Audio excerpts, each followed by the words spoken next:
Broads in Atlanta, just took the lean in the family. Credit cards and the scammers, getting the rest in the band. Legacies. Yo, what's up, motherfuckers? What's up? Everybody, what's up? Man? I said, what the fuck is up? What's going on, bro? What's up? Can you hear me? Where we at? This is the jump off. We jumping up and popping off right now. What? Hey. Get at me, dog. Can you hear me? I can hear you fine. Can you hear me? Yeah, I can hear you, brother. What's good? Shit, you know it, brother. Me, you know. the jump off, and anybody that wants to come on, we love to have you. Man, Sponsors right there below on that red line. You can read that for yourself because I'm not a drug dealer, and neither are they, but YouTube thinks otherwise. They must not be familiar with Farm Bill products, which are legal across the United States in all 50 states. Like this, with 50 milligrams of THC and 50 milligrams of CBD in a 16-ounce bottle with 160 calories per serving. Perfectly legal in all states. This is the cycling frog. Yeah, cycling frog right there. Good stuff. It's, I can't say anything bad about it. But sounds YouTube, I got a strike last night because they try to say that I'm over here promoting drugs. Look, I don't even do any drugs. I don't know nothing about no drugs. There ain't no drug selling going on here. No. This is natural holistic medication that is legal in all 50 states. Now, do they have other things? Yeah, they're in Missouri. Shit's legal, fool. But that's as far as I can say. All you got to do is read that. That's as far as I can go plugging without getting another strike and getting in trouble for doing nothing wrong. But that's one thing. And real quick, Tony, I got one more thing to say. Some of you motherfuckers need to understand that this is a show that we talk about sports, news, and nonsense, not in any particular order, however we want.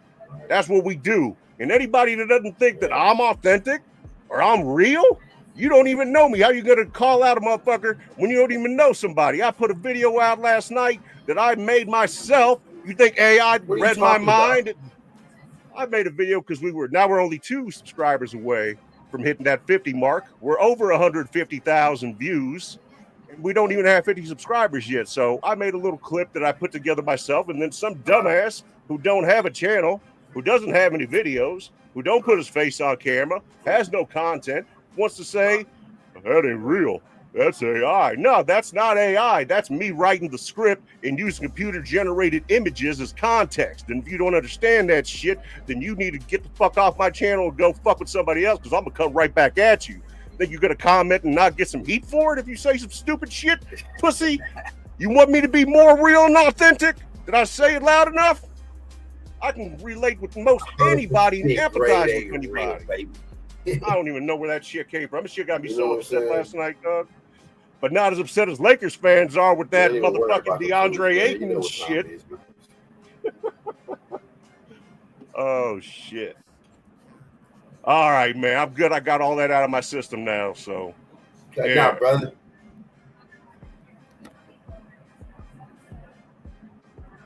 Ah, man. That's horrible. So, I'm sorry. I'm just going to say it. That's horrible. YouTube, you got to do better than that, YouTube. You can't have Joe Rogan on his motherfucking podcast over here smoking blunts and rolling blunts and shit. That I'm over here promoting a natural legal brand throughout all 50 states, and you fuck with me? Fucking.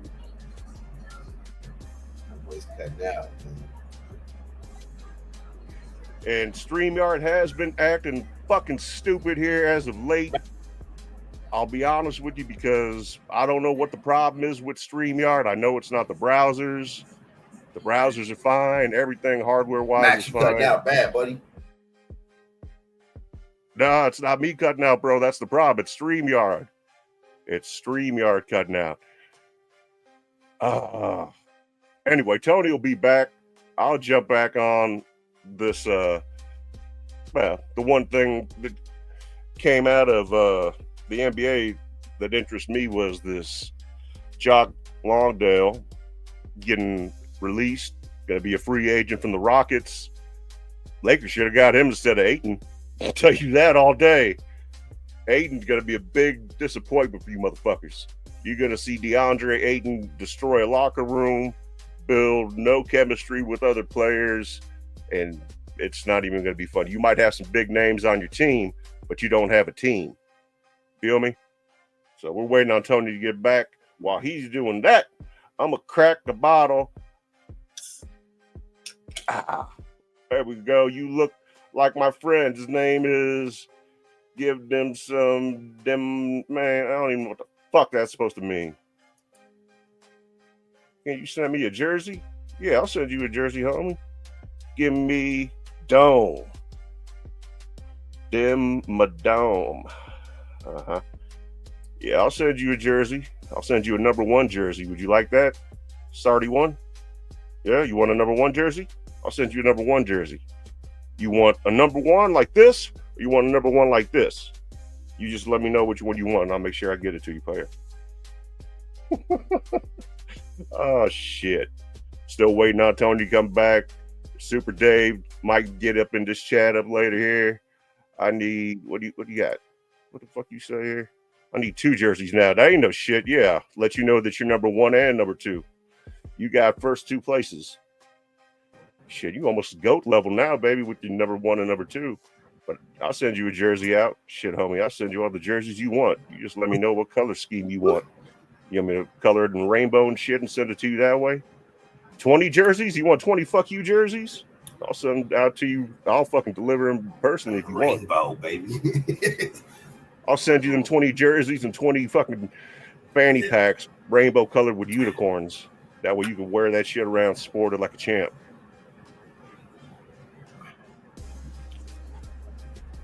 Some of you motherfuckers goofy as hell. I don't even know what to say about it. For the whole team. We are, yeah, I bet you motherfuckers Max, I got are. a question, bro. Yeah, what's up, man?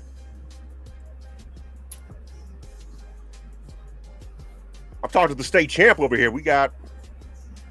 Can you hear me, bro? They win everything. I don't even know what sport they play, but they win. Oh, you win the shorties and the females. Oh, you a young buck. I got you. You ain't winning shit. Motherfucker, you got to find your dick before you can use it, fool.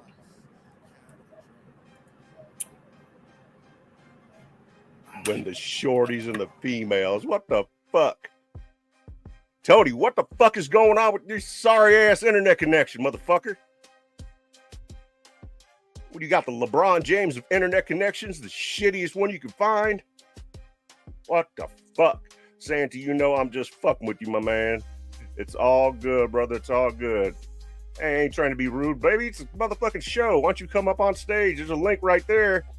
Hop your ass in here. You got something to say? Say it. It's an interactive show. Everybody's welcome. You're more than welcome. Anybody's more than welcome to come up in here. I won't yell at you. I'm nice. You got nothing to worry about. This shit, Tony out again. Motherfucker. DeAndre Ayton. I was talking about this sorry ass yesterday. I've been watching this scrub play. I remember we played for Arizona, got drafted by the Suns. It was supposed to be a storybook kind of scenario. He's drafted by, we got him. And you know what? Did he put up numbers? Does he have numbers? If you just look at the numbers, you're like, oh, he's a walking double-double. In professional sports, your biggest, you need to be available, okay? You can't play 40 seasons out of an 82-game season like he did last season for the Trailblazers. You can't play 55 games out of 82 games like he did the year before for the Trailblazers. And his best years are behind him. He had his best year when they went to the finals, were up 2-0, and then he disappeared and they lost 4 straight. Giannis and the Bucks won the championship. True story. True story. And as far as content goes and what I create, motherfuckers, I'm not Martin Scorsese. I'm not Francis Ford Coppola. I enjoy going live, unscripted, unedited, raw. I get on here, I talk, I cut shorts, and I'm out. That's it. You want videos that look like professional grade shit? You go find you a professional grade channel that does nothing but make videos, and you go holler at them. That's not what I do here. That's not what I'm going to do here. At least not as of yet. I don't have any plans on it. There's other cats that do that shit, but I'm not that cat. I like going live and interacting with folks that aren't scared to come up on the mic. That's what's up. But either way, show's a show. But after July 7th, Landale going to be free agent. I would have taken him over 1 million DeAndre Aytons. I wouldn't want anything to do with DeAndre Ayton. And I remember when Landale did play for the Suns for that season, he came in there, he played hard. He tried out for the Lakers in 2018, if I'm not mistaken. He worked out with them, rather. But, you know, things didn't work out, and he moved on. But people love him down there in Houston for the last couple seasons. And honestly, I think that whoever picks up the big Australian is going to be very happy with him. Whoever is going to be that fucking team, I wish you nothing but the best with him. I think you're going to get yourself a good one. So do it. He deserves a shot, 100%. No doubt about it. See, and here today, I'm having no issues on my end with the stream, but Tony is having issues. That's pretty wild. So this is what I'm going to do, guys. I know we got some people in here right now. I'm going to give it a second here. In the meantime, I'm going to play the Mad Max song, which is everybody's favorite song, and give you guys something to look at the same time. Sound cool? All right. That's what we're talking about. Let's do that.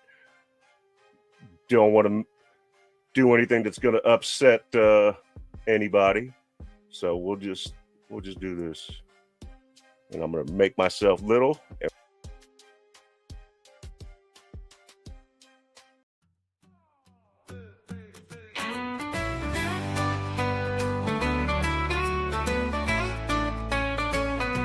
On Mad Max TV, we talk about it all, from touchdowns to controversies big and small. Come join our community, we're all are welcome.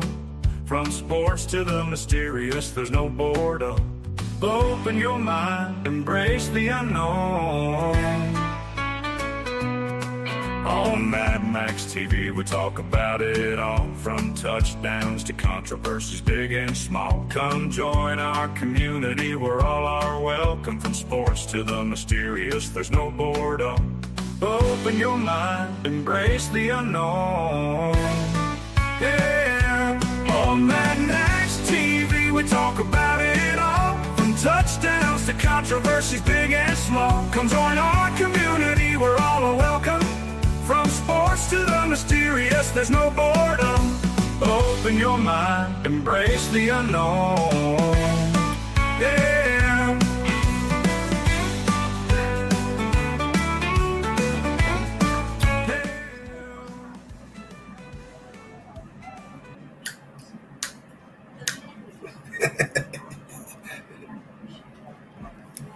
Can you hear me, buddy?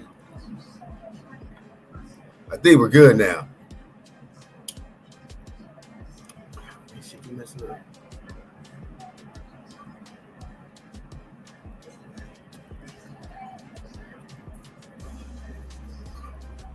You know what? I'm just gonna use my phone.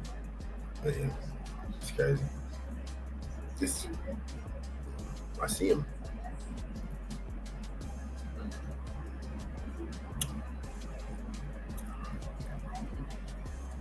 I can see you. I can hear you. I can hear you now. Well, yeah, I have my mic. I can hear you now. I have my mic muted. Yeah, of course. Oh, yeah, if you go down there and you can. What's up, buddy? What's up, Bray? Come on, man. I was about to say, when you got off the last time, man, you got that LeBron James internet. That shit don't work half the time. That motherfucker go in and out. You don't know about that LeBron James internet. LeBron James internet, huh? That what you call it? Man. Hey, let's get Jordan. one more thing, man. Before internet. I gotta say this real quick, man. For those who think that that you're not like authentic, man, shut the fuck up. You know what I'm saying? They don't know you, bro. You know what I'm saying? 100% real right there, dude. I grew up with this guy. I don't give a shit what y'all say, bro. If you don't like it, get the fuck on. Sorry. Word. For real. You know what I'm saying? I got you, boo. Don't even trip. Yeah. Tony's my brother. He's not my adopted brother or nothing like that, but he's my brother. We got each other through high school. We go back, way back, like Cadillac seats, baby. You know what I'm talking about? We've been through this shit for 35 years, man. We know each other. This is my brother. Man, we've done so much shit. Some of the shit we can't even say, so they can go ahead. Well, I really can't say. You want to talk about some drug dealer shit? I'm not going to say anything because I'm not incriminating myself. Oh, check this shit out, though. I know the perfect opponent. No. It's sports talk. I got the perfect opponents for motherfucking Jake Paul. Island Brothers. Island Brothers versus Jake Paul. Oof. Or the Island Boys, whatever the fucking two retards are. They'll get their asses whooped. Yeah, I know. They'll get their ass whooped, bro. They'll get their ass whooped. Yeah. It'll be both of them Kodak or Kodiak black and red. Plus you go ahead and throw in Charleston White in there. All three of them pussies. And then you get Jake Paul. Hey, you like Charleston White? I think Charleston White has done some fucked up shit that I don't ever approve of, especially when it comes to females. So I can't give that motherfucker any props. But I will say that some of the shit that he does say is fucking funny. I don't agree with anything he's done in his past, and he can sit there and incriminate himself and talk about what he did with the white girls and this and that. I don't appreciate that, and neither should any of you that's got any common sense or decency. He's a piece of shit in my eyes, but he does say some funny shit every once in a while. When he had that big girl on there, and what would you feed me? This motherfucker sent us salad. Have you seen with the midget? I'm not with the midget. I'm sorry, not midget, but the little person. Oh man, that motherfucker! I want to pull it up and show it, but I don't want YouTube fucking with me. Ah, man, I think Charleston White's like this, man. I think that I don't agree with a lot of things he say, but some of the shit he says, man, he does know what he's talking about a little bit sometimes, man. I'm not gonna let me clear this up real quick. Charleston White, he is a real the motherfucker's hood. He's real. He's put in work. He's done dirt. He's got stripes. I'll tell you that right now. And if you don't understand what that means, then you probably grew up in the suburbs and need to get your ass some fucking hood friends and hang out with them. But yeah, he's done work. He's put in work. He's done dirt, and he's got stripes. I guarantee you, no doubt. Yeah. Don't make him a good person, though. No, that don't make him a good person. No, I'm not saying that at all. He's what they call a snitch. He is a snitch. He is a snitch, yeah. It's even worse because he'd be snitching on himself, and that's just stupid. Yeah. I had to go over this conversation earlier on the phone. The difference between a snitch and the difference between, like, if somebody was robbing my neighbor's house and I see him doing that shit, yeah, I'm calling the 5-0. I'm letting them know. Because that's what I would want somebody to do in my case. But if you do some shit, you get caught, you get in trouble, and then try to get out of trouble by fucking ratting out people and making some shit up about other people, yeah, that makes you a motherfucking snitch. That's the difference.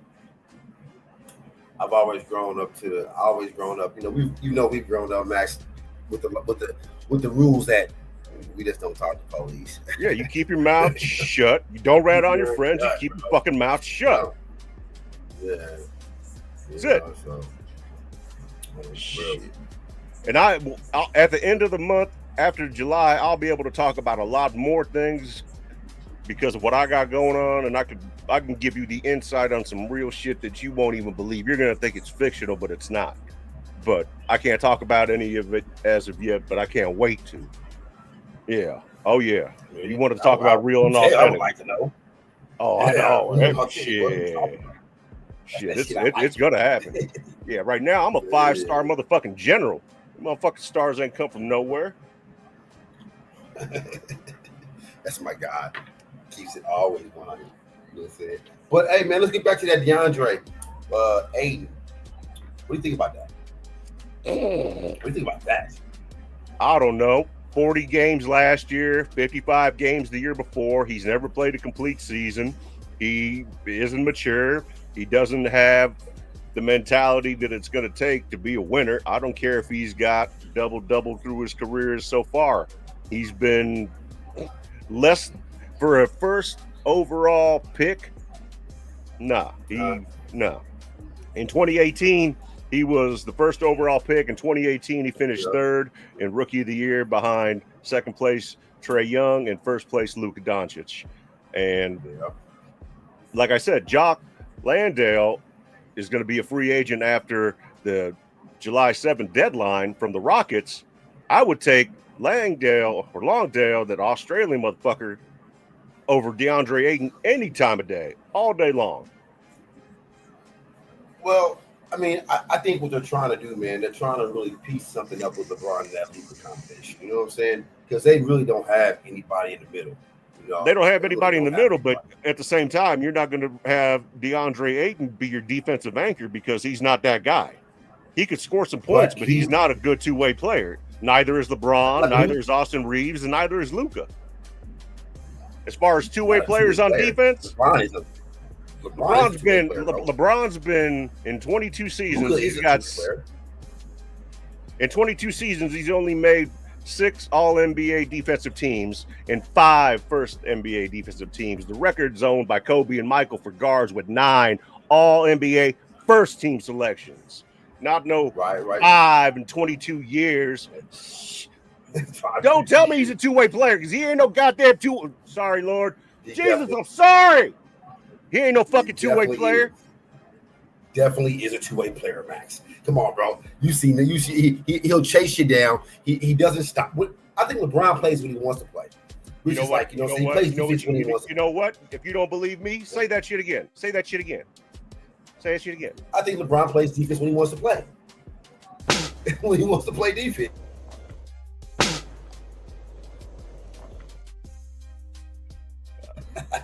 What? You don't understand that? Hey, that's a good pressure right there, Russell. I'm gonna fuck you till you die.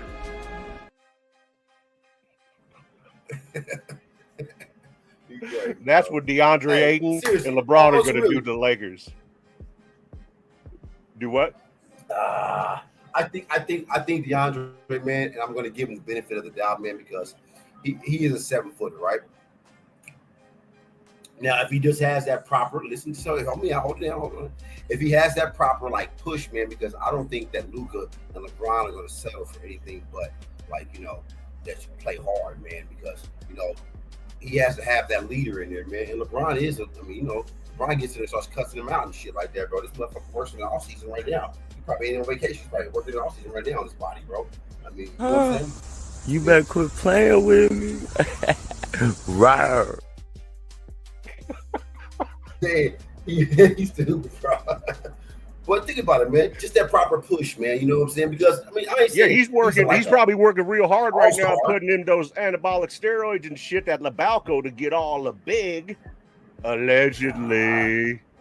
Allegedly. You know what I'm saying? Yeah, allegedly. Just get the proper push, man. I think he needs that, man. DeAndre, I think he's gonna have a great season. I don't think they're gonna win a championship. I don't think that shit. They might not even make the playoffs. Every Texas team is going to be in the playoffs. As far as California teams, I see two California teams making the playoffs, and they're both NorCal teams. I'm talking about Sacktown, and I'm talking about Golden State. The Clippers, I don't see. No, I don't see it happening. The Lakers, no. You got too much competition. The whole landscape of the NBA has changed after this draft and this free agency, and it ain't even over yet. The Lakers are not going to be able to compete with these other teams out here. They're not deep enough. They don't have enough talent. They don't play defense. It ain't even funny. You got last year's Rookie of the Year. You got De'Aaron Fox. You got Wembanyama. Not to mention the fact that you got Dylan Harper. Hi. Dylan Harper. Yeah. San Antonio might be the pick for me, man. You know what I'm saying? I mean, San Antonio. I know everybody want to jump. They want to jump back on that Oklahoma bandwagon. And, you know, I think that Alexander, man, he deserved that big ass contract he got, bro. He deserved 285. Good for you, buddy. Good for you, buddy. Good for you. You know what I'm Absolutely. saying? Shit, you played your ass off, man. You showed the world that you're here. I see it, man. You know what I'm saying? For real. So, even though that should have been a dual MVP with the Joker, in my opinion. But I don't think that Shea didn't deserve to be MVP. I just think Joker deserved it just as much. His numbers, he averaged a triple-double. Carried that team on his back. He had that team on his back, bro. By himself. You know what I'm saying? By himself, bro. I mean, I like Gordon, but damn, where were you at, Gordon? You know what I'm saying? Yeah, getting rid of Michael Porter Jr. and getting Cam Johnson over there, it's going to make a big difference, I think. I think it was a great trade. I think they're both going to be happy with what they got. You know, I think the Nets are going to be stacked because they got a lot of draft capital coming up. So they're going to be a young team, and they're going to be fun to watch. And in the NBA, there's only, 10 teams that have never won a title. Brooklyn Nets are one of those teams. So I think Houston is going to be that motherfucking monster, bro. Houston's what you got to watch out for. People are sleeping on Houston, man. That's a team. That's a serious team. That's a team you don't want to play with because they're not going to play with you. Ime Udoka knows how to win. He's got players around him, veteran-wise, that know how to lead. And he's got a young Alperen Sengun that can ball the fuck out. Can you imagine Sengun and KD together? Come on. And then now you got KD. He's happy. He's at a place that he wanted to go to. You know what I'm saying, bro? Like he really wanted to go there, bro. Like he's actually making more money playing in Texas. Anybody who wants to make money in the NBA, play for Texas teams. No state tax. No state tax. Yep. Go to Texas. What about the Mavericks? They got D'Lo until Kyrie comes back. I think D'Lo will be all right until Kyrie gets back, probably sometime, maybe January? That's what I'm thinking, January. Dallas is nice, too. Dallas is hella Dallas is nice, bro. If AD can stay healthy, then they got probably one of the best defenders in the league, without a doubt. Ask the Lakers. They'll tell you. Ask LeBron. He'll tell you. Aside from that, they've got a stacked squad, plus they got a great coach, Jason Kidd. Listen, it's good. Mike Brown, new coach of the Knicks. Boom. Come on, Cooper Flag. Let's see what you got, buddy. I didn't forget about young Cooper Flag. That okay. I was gonna say. I know who the number 1 draft pick was. I didn't even think I needed to say it, but yeah, bro, Cooper Flag. That's like the most upside I've seen since LeBron, bro.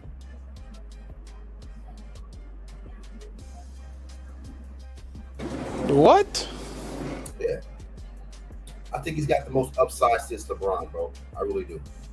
The reason why I say that is because young man, dude, I watched him in high school. I watched him in high school too, little skinny rugged motherfucker. He does. I watched him in high school, man, and he was dominating in high school. Did you see him play against the Olympic team, bro? Grown men? Yes, I've seen any available footage that LeBron will allow to release. Yes. I've seen all his little games. I've seen all his little bullshit highlight film. I've been saying Cooper is the real deal. Right? I'm excited to see the young man play in the league, man. And I think Dallas got him a stud. Texas teams, boy. Texas boys is coming.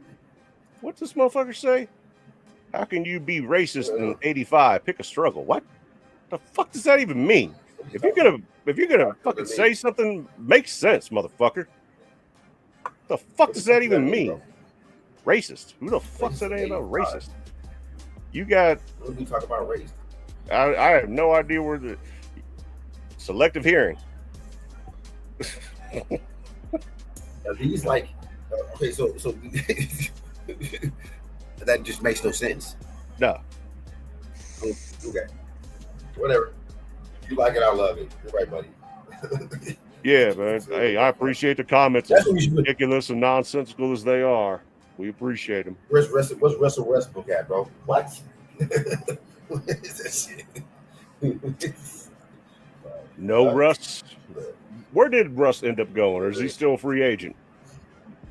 I thought he was still. He's still with Denver as far as I know, isn't he? Nah, not that I don't believe so.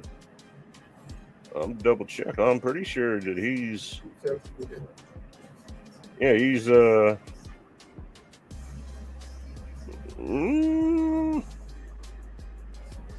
no, he's free agent. He was with Denver, but not anymore. Yep.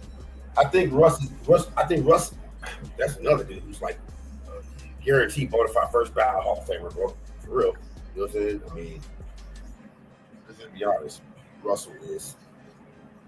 I don't know, man. I like Russell, man. I still love his intensity, man. I still think he'll be a good role player on a team, man. Coming off the bench, he'll be great. As far as starting, I don't think so. There's nobody out there who really needs Russell Westbrook as a starter. But as far as coming off the bench, he can provide that spark, man, that energy and shit. I think the latest rumors, according to ESPN, looks like that the Sacramento Kings have interest in the former MVP. But as far as right now, that I can tell, nobody's picked up anything as far as Russ's contract goes. He's got to lower them digits, bro. He wants to lower them dollars, man. He's got to. Dollars, man. He still won't start her money, bro. What the fuck? Yeah, Russ, it's not going to happen. What do you want? Do you have love for the game like Jordan did and come out of retirement at 38 and play for the Wizards and donate your $1 million salary to, in particular, the children of those lost in the 9/11 attacks? Because money doesn't matter to you at that point because you got so fucking much of it? Or are you still trying to chase that big giant bag like LeBron and cripple teams and show your true colors? It's up to you how you want to go down. That's your legacy. But if you had love for the game, then play the game. Skip Bayless, bro. Skip Bayless, dog. Man, Skip, bro. What are you doing? What are you doing? What are you doing? What? What are you doing? You're like hating on LeBron so bad, bro. I'm just being honest with people. I'm being honest with people. You know what? After he took that motherfucking $52.6 million on Sunday, you know what happened? Yeah. The media turned on him just like that. They calling him a greedy, you know what? And you know what? I don't disagree with them because you don't need the money. If you have love for the game and you want to win championships, then you got to have some sacrifice. What are you sacrificing? Listen, if LeBron right now was to say, hey, man, hold on. If he was to say, hey, I'm gonna go to any team that want to pick me up, do you not know that he is still that good where he would get them? Stop it, bro. You're crazy. There was a report that came out earlier out of ESPN. The one team that would have interest in him, the Cavaliers, okay, have no interest in him whatsoever. Not because he's not a good player, but he's not worth the money he wants at this stage in his career. Nobody needs LeBron at that age for that amount of money. It's not a good business decision. Okay, he can still get you 25, 26 points a game easily. He can get you a good 7 to 8 boards a game easily. You might get a good 7 or 8, 9 assists out of him a game easily. I mean, who wouldn't want that, bro? And the man's 40 years old. And I don't. And they're just saying that in the media, bro. I bet you if he was a dude, they're just saying that, bro. They're just saying that shit. If he was really like do that, man, any team puts LeBron on, bro. He puts money. He fills up seats, bro. He fills up seats. He's money maker, bro. He's a money maker, but that doesn't mean he has love for the game. He has love for money. He's like Bone Thugs and Harmony. You love the money, but he don't love the game like that. And they don't love you like that, Bron. They don't love you like that. They don't love you like. They don't even like you like that. Shit. They're talking about Bronny and Bron being the first father and son on the court. That's bullshit. It's Delonte West and LeBron James. That's the first father and son duo on the court when it happened in Cleveland. I don't know what these motherfuckers are talking about. You said Delonte West, man. That's like hitting. Yeah. Sorry, Mama James. I'm not sorry, Mama James.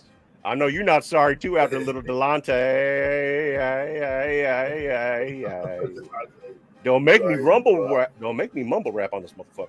I'll do it too. Go ahead, I ain't scared. Let's talk football, man. What's up? I've been doing, let's talk some football. Man, I'm really feeling, and I know I may be sounding like this, man, but Travis Kelce, man, is looking real slim and trim right now, bro. Yeah, he is. He's in that football shape, and he's happy to be playing. You know what I'm saying?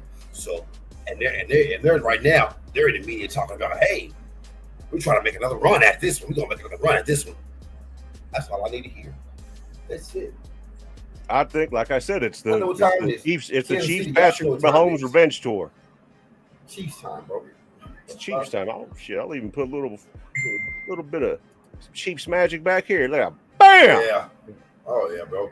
And they're like really.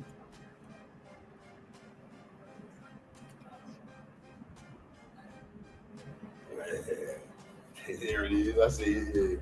It's like, for me, man, I can't wait because anytime the players sound so motivated and ready, they just sound hungry, bro. They sound hungry, bro, and I'm ready for it, man. Man, dude. And plus, Patrick is that motherfucker. Okay. Oh yeah, Patrick Mahomes that'll take pay cuts regularly to make sure that he's got talent around him so he can continue to win. Or Tom Brady, who did the same thing, or a handful of other individuals that have done the same thing throughout different sports. If you want to win, you want to be a champion.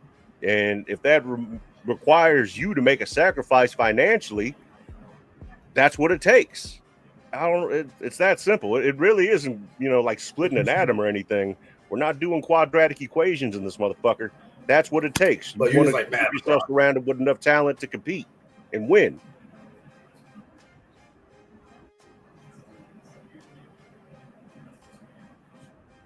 That's my opinion.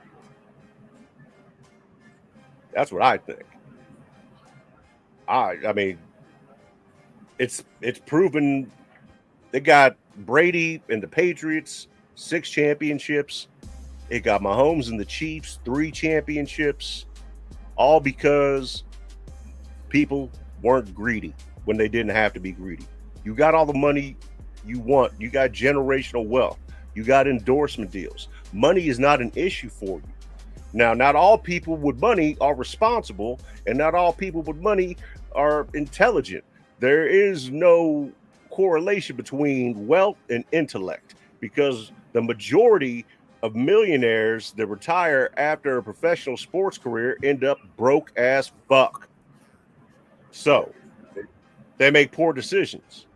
Me and you, we both know individuals that are, not big names. Nobody knows them. They're not famous. They're not celebrities, but they got big money. They're to a point to where their money makes them money. And that's the point that people want to get to, is your money's making you money because you're smart and you understand finance and you understand how the world, in America in particular, works. And it's a big fucking business. That's why people don't understand that this show is entertainment. Yeah, we talk about sports and real topics. We don't fucking make shit up, but it's entertainment. Yeah. The thing about wealth, man, is this, man. Like you said, man, when your money starts making money for you, it comes a point in time where you do make sacrifices and you do give back. You know what I'm saying? Absolutely. And I do agree with you about how LeBron, he should. His money definitely is making money for him. Anything that he buys or whatever, it's assets, man. You know what I'm saying? So he doesn't. I'm pretty sure he's okay. But yeah, I think with LeBron, man. Right? Is it greed, man, or is it just he can still get it, bro? So why not still get it? See, the NBA is different, bro, than NFL contracts. You know what I'm saying? Like NFL contracts, they're not always guaranteed. We know that, right? So, but with contracts like Patrick Mahomes and shit like that, bro, his money was guaranteed.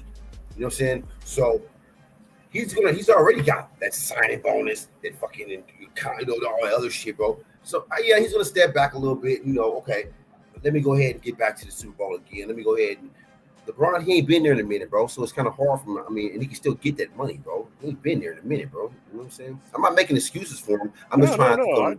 I get it. Yeah.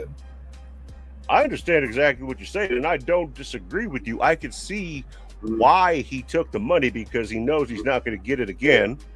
But at the same time, if you're all about the team and it's not about ring culture, then why wouldn't you want to go out and compete and possibly get that fifth or, fourth and a half chip and go down like that, as opposed to he opted in, he took the money, and that was it. He took $52.6 million, more than a third of the team's fucking capital. He put them in the luxury tax, not in the medium tax.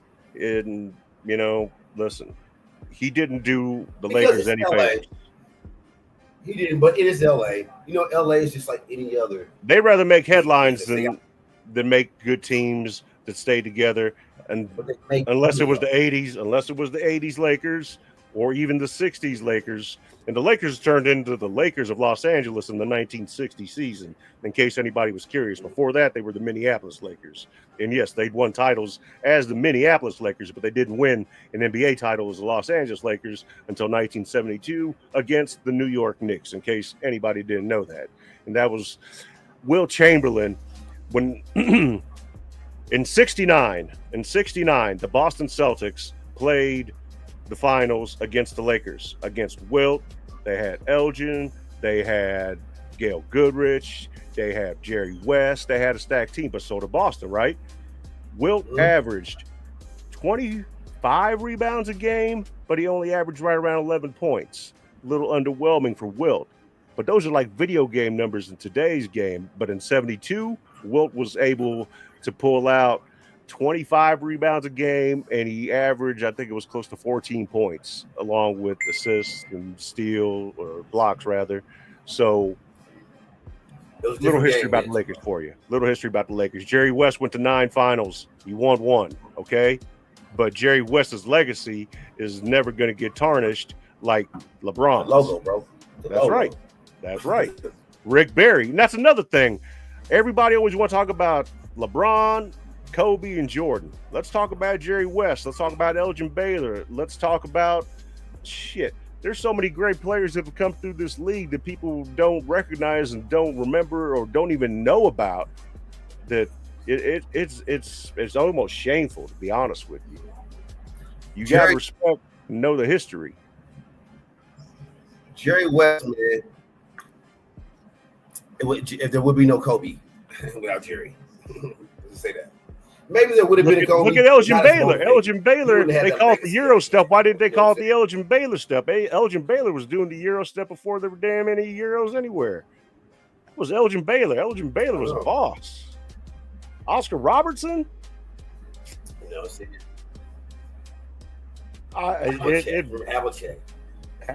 There again, 8 championships. Hondo, all-time leading scorer, holds more records for the Boston Celtics than even Larry Bird. Sam Jones, Bob Cousy, Bob Pettit. Come on, people. Pistol Pete, Julius Erving, George Yeah. Gervin, David Thompson. Shit. If it wasn't David Thompson and Julius Erving, if David Thompson didn't have his addiction, it was, these motherfuckers were terrifying. Terrifying. They were excellent players, but nobody gives them any kind of credit, nothing. So to me, it doesn't, you talk about the same 1 or 2 dudes. I don't even Kareem, bro. So Kareem, man, you know what I'm saying? Shit. Bob Lanier. Rick fucking Barry. Rick Barry's the only player in history to lead the NCAA, the ABA, and the NBA in scoring. This motherfucker was a walking double-double his entire career. He was Steph Curry before Steph Curry was Steph Curry. This motherfucker was taking shots before there was a three-point line. What the fuck are you people doing? Learn you some history. Watch you some fucking old school footage of some of these players. I got a hell of James Worthy, bro. James Worthy, Michael Cooper, Michael Thompson. You have to know where the game came from, bro. That's no history. That's what I'm talking about. Robert Parrish, the Chief. Kevin McHale, one of the longest wingspans. I think it was like 8 feet. Chief, bro. Come on. I mean, even Danny Ainge, Tom Chambers, Thunder Dan Marley, The Glove, Gary Payton, John Stockton, more assisted steals than anybody will ever. Nobody will beat this man's records. But everybody want to be that same fucking echo chamber talking about the same 2-3 players, man. You know what? I want to talk about other players.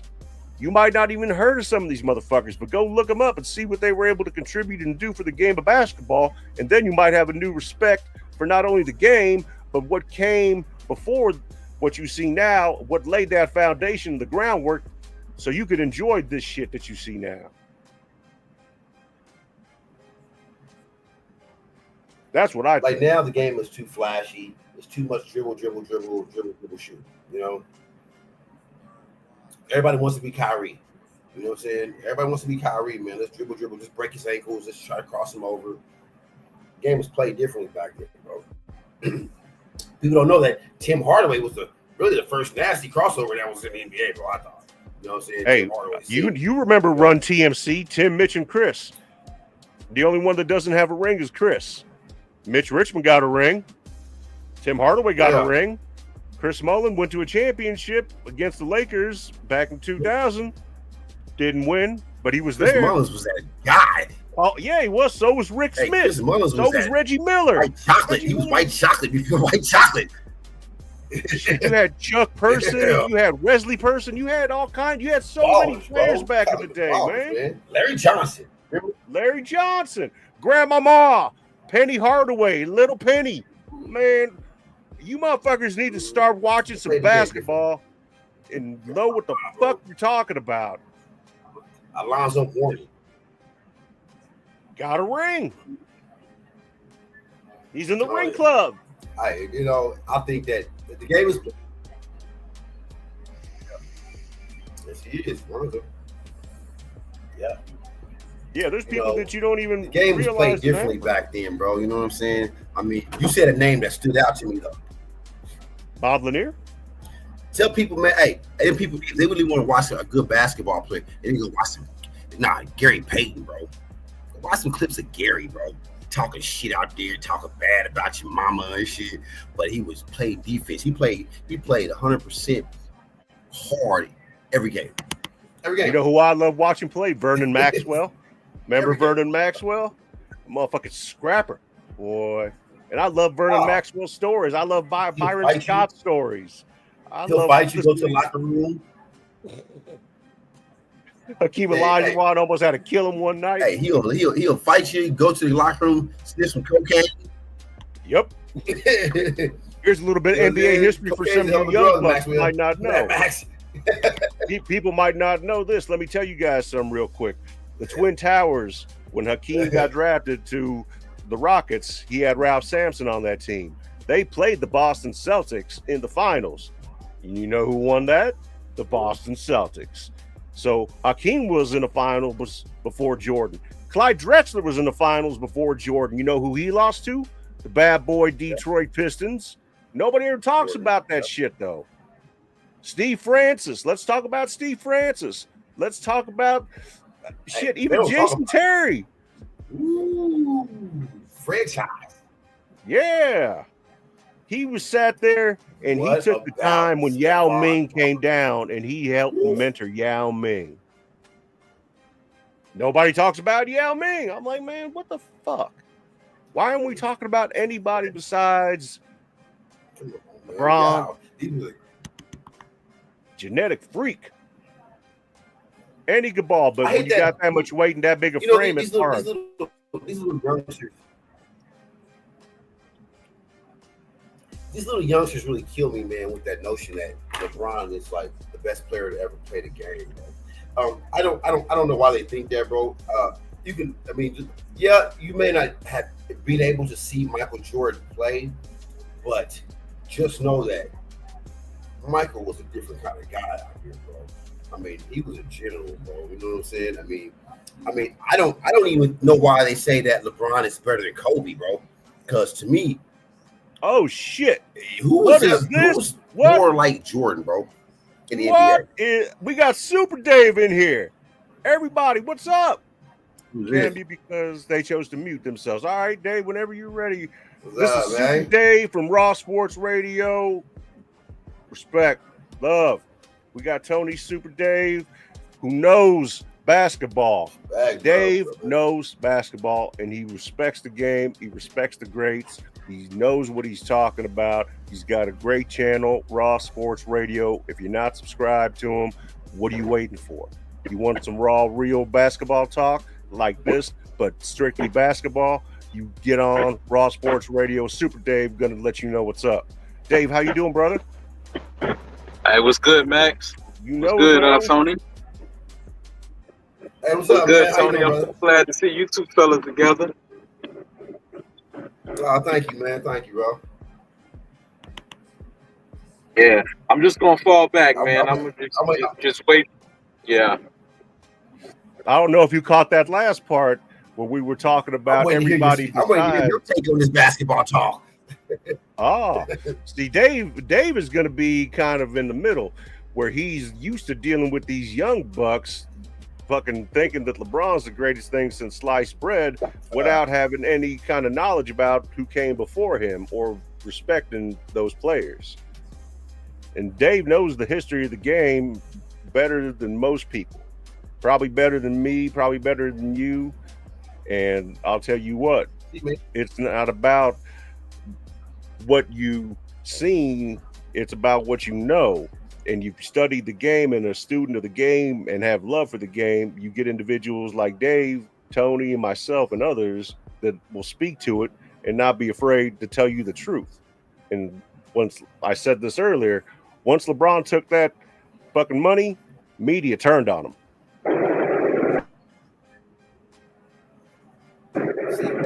Hey, Max, can I go out and come back in? My headphones are not connected. Of course, brother. Absolutely. Yeah, I'll be right back. Take your time, bro. You're good. No worries. Yeah, so I like that. Where everybody's starting to get together, we started to build this little community. That's what I was talking about. And that's why I made that little short. Let's get to that 50 so we can start growing and building. If I did it because I think when they say that LeBron, you know, what I think when they say that about LeBron, Max, I think that they really haven't like really studied Mike, man, because Mike is one of them players, man, that he absolutely changed the whole game of basketball, bro. Like, I mean, wasn't he about to be the logo at some time? I mean, wasn't he, bro? I mean, didn't they talk about him being the logo, the Jordan jump man symbol? It was talked about, yes. Michael, man, you averaged over 30 points a game for how many seasons, bro? I mean, you did that. All of them. You know what I'm saying? For how many seasons? His obstacle was the Detroit Pistons. I know his obstacle was the Detroit Pistons. But this man came back the next season, bigger and stronger, bro. Bigger and stronger, just so he knew because they would beat him up and stuff like that, man. I mean, come on, man. This guy, man. And he did it naturally. He had one of the best trainers in Tim Grover. Everybody who doesn't know that, Tim Grover was his trainer. One of the most gifted athletes I've ever seen. Listen. I'm gonna be as honest as I can. I'm not telling you that LeBron James is not a great athlete or a great basketball player or not an all-time great. I am simply stating that he is not the greatest basketball player. Go ahead. That's all I'm saying. And I personally do not like him because of his on-court antics and his off-court antics to steal attention. He checks off every box as far as narcissist goes. Every one of them. But that's my opinion.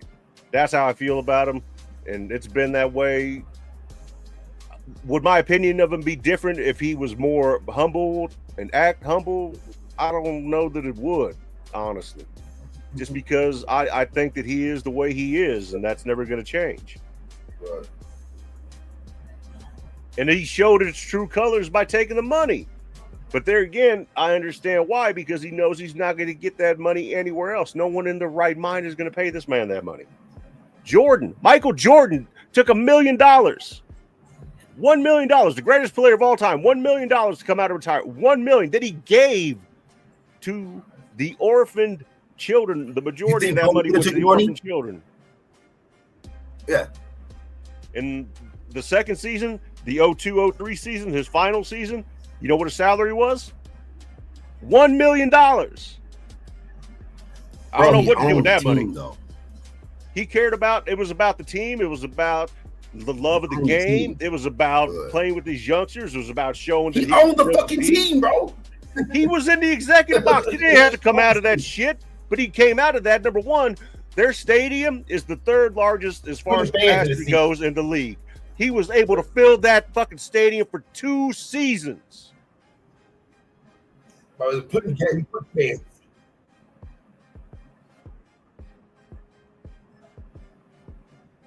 I met Michael Jordan one time, 1992, Orlando. I went to Rock Lake Middle School.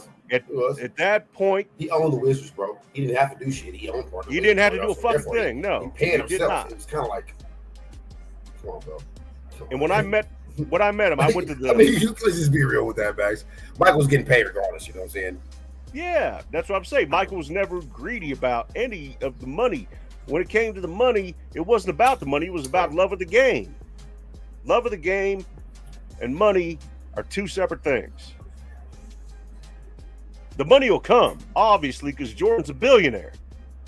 He owns a NASCAR team. Along with, obviously, another individual, but 20... It's crazy to think that this man is somehow disregarded and not given the proper respect that he deserves, and compared to somebody that's not even in his league, not even on his level. Let's just get crazy. Do you think?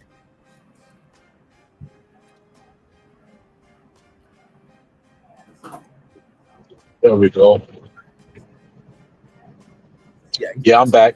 But do you think that Kobe? You think Kobe would have did the same thing? You think Kobe would have took a pay cut?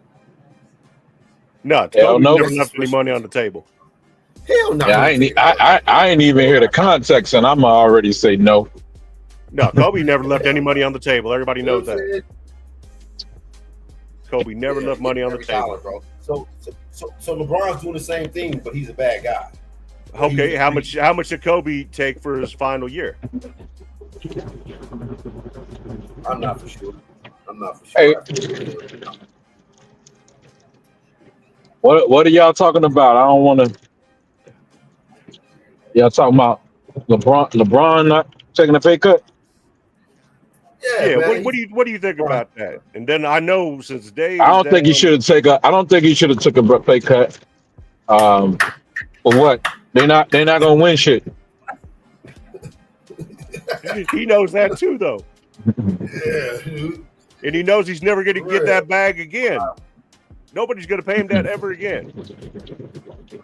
I mean, he already took a pay cut with Miami, him, Wade, and Bosh. Never again. That's true. Well spoken, my friend. Well spoken, man. You know what I'm saying? I don't think that I think that if he can still get the money, man, go get the money, bro. Get the money, bro. You know what I'm saying? I mean, hey, yo, don't y'all think that the NBA owe these guys more money outside of their contract? Guys like LeBron, like LeBron and Jordan, like these guys really kept the league alive and took the league to the next level.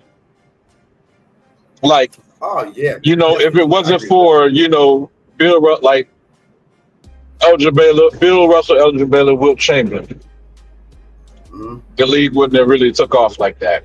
If it wasn't for Kareem coming in and keeping it afloat until Dr. J came along, when they said they did the merger,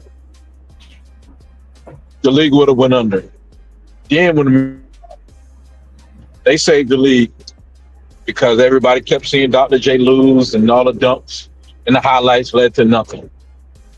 He was still coming up short. And then they say, Mike came in 84, 85 and took the game global.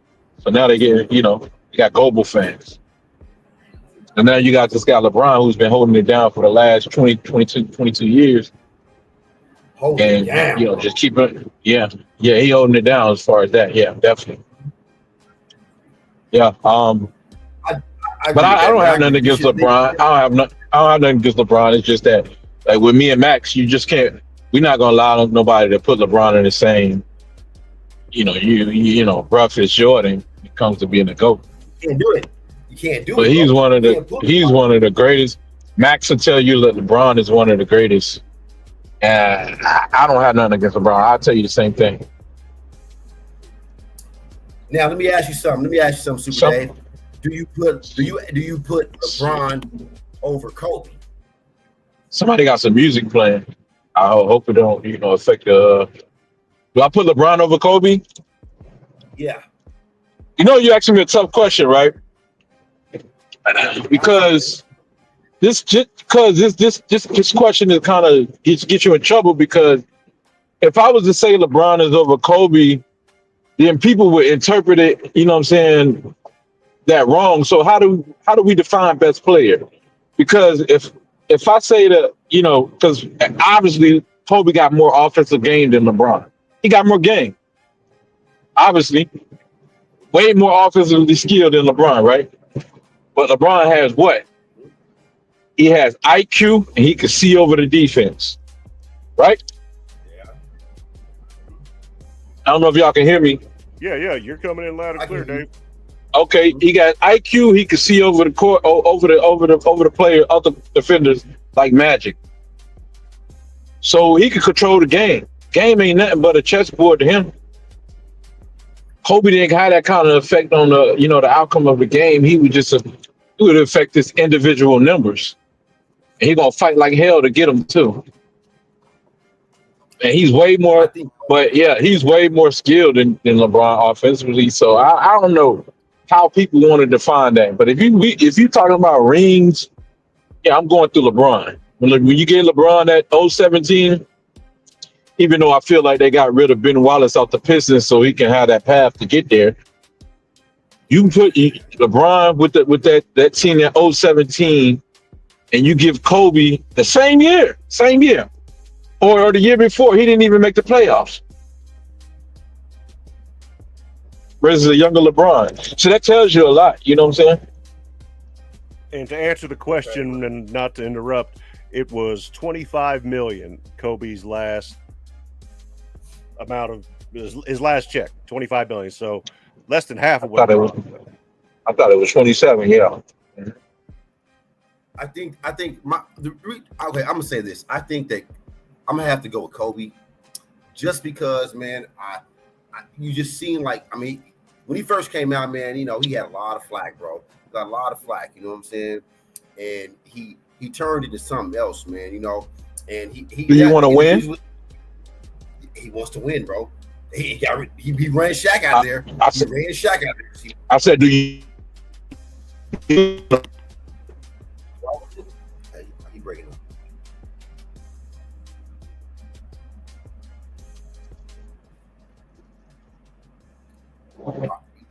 Say it again, man. Because what I mean by that, when I ask you, do you want to win? What I mean by that is, let's just say that Kobe was a more clutch player than LeBron.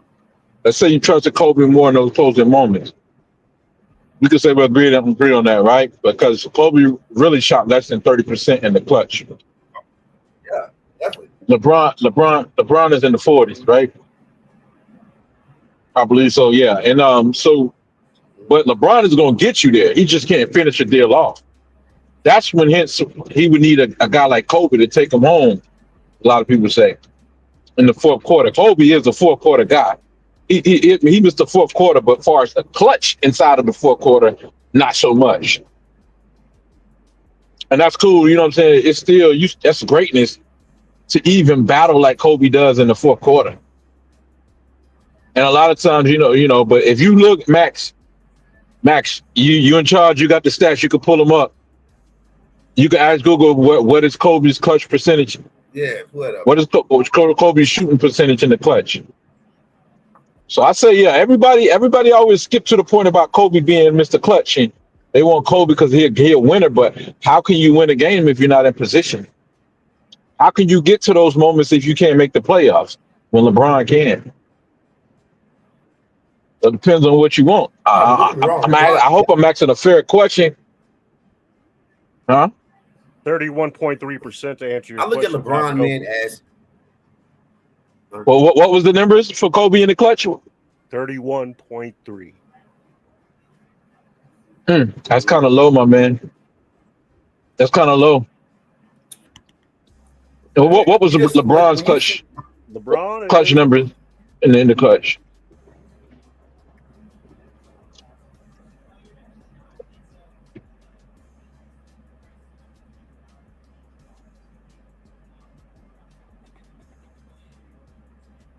$39.1.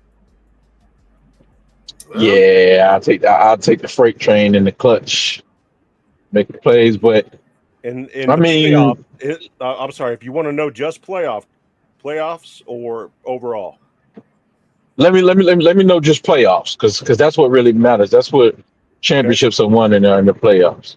Heroes are made. Playoff clutch: 41% from the field, 33% from 3-point, 46 from the line or from beyond the arc. I'm sorry.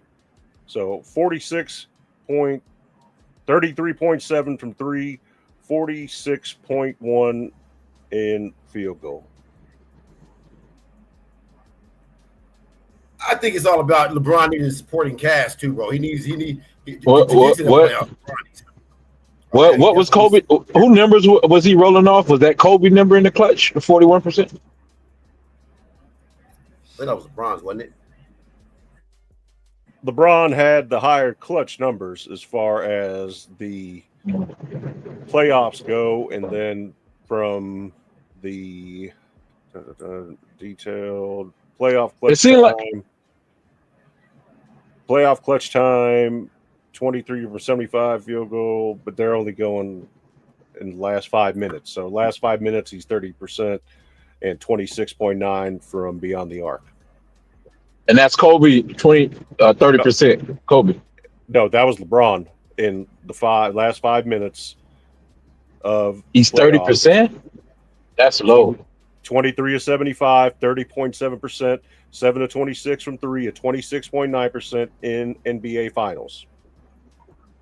And you said Kobe was around the same, like even just as low. God, a little bit higher as far as that goes. And as far as the finals, and that was the finals for LeBron. And in the playoffs, it's got, like I said, 41% field goal, 33.7% 3-point, 46.1% efficiency field goal percentage. If you're talking in the 40s, that got to be Kobe. He's in the 43, 44 or his field goal percentage. LeBron is in the 50s. This is career playoff clutch. When they talk about playoff clutch, we're talking about the last 5 minutes. Last 2 minutes is normally last 2 minutes.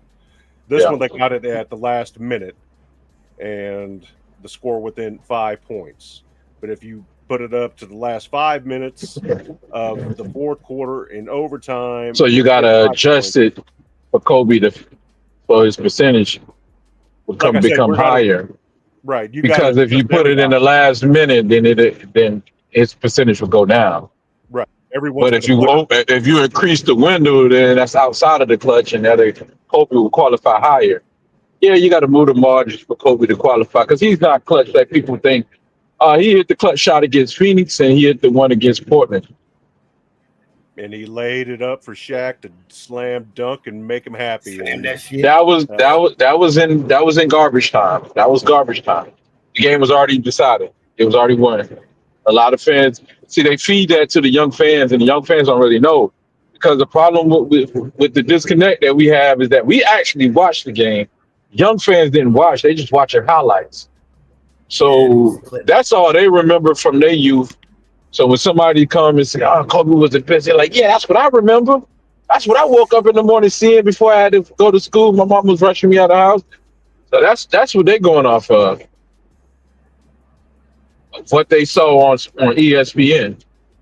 Absolutely, 100%. If you didn't actually watch the game like us three, you wouldn't know. You would know. Also, I listen to what I like to hear, man. I like to hear what like defensive players like to say who was the best person they had, the hardest person they had to guard. You know what I'm saying? Yeah, guess what, bro? Guess what, my man? Guess what? Whenever you and a lot of people get mad when you tell them the facts. I'm like, man, I'm just a messenger. Don't shoot me. But whenever you guard, if you was out there to try to guard me and or Allen Iverson, and let's just say I shot better, I just went right over the top of you. Mm-hmm. Or man, let me go in a whole nother direction. Let's say Allen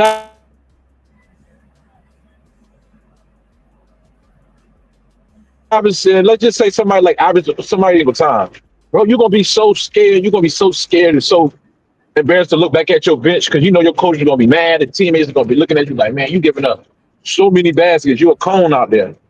It's a nightmare, you know what I'm saying? But not realizing really, you know what I'm saying? All you know is that, damn, I can't stay in front of this man. But do that equate to him hitting the basket at a high clip? Nah, because you know somebody else gonna pick him up, you're gonna miss the shot.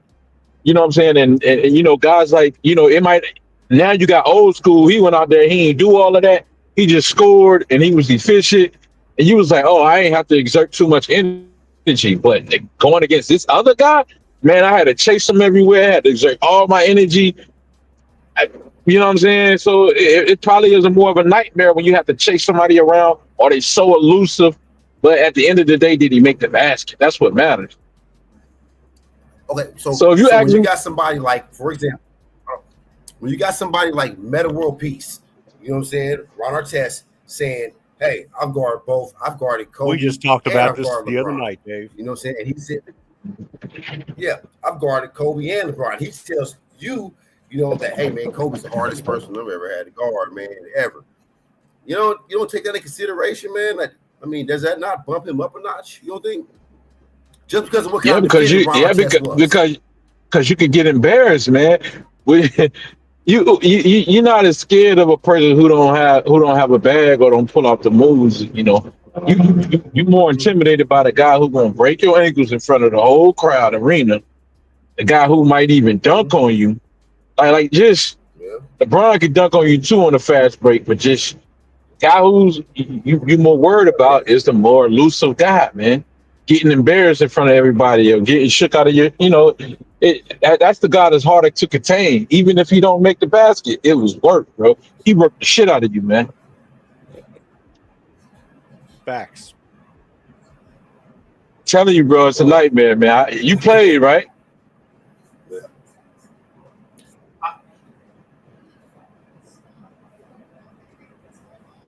You played, right, Tony?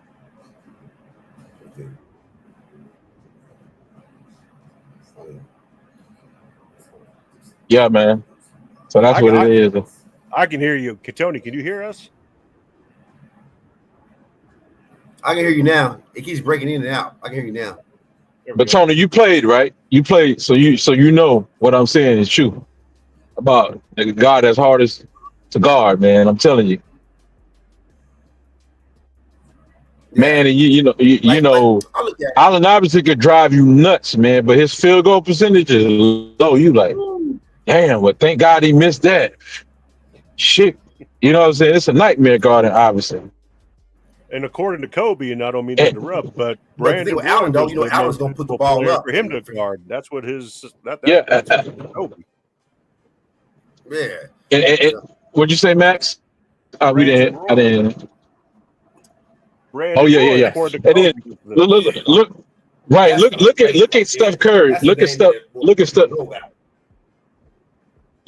Curry. Would you say that that LeBron, like that Curry, or say that Curry is better than Kobe because he's harder to guard than Kobe, or that Curry is harder to guard than LeBron, so he's better? Nah.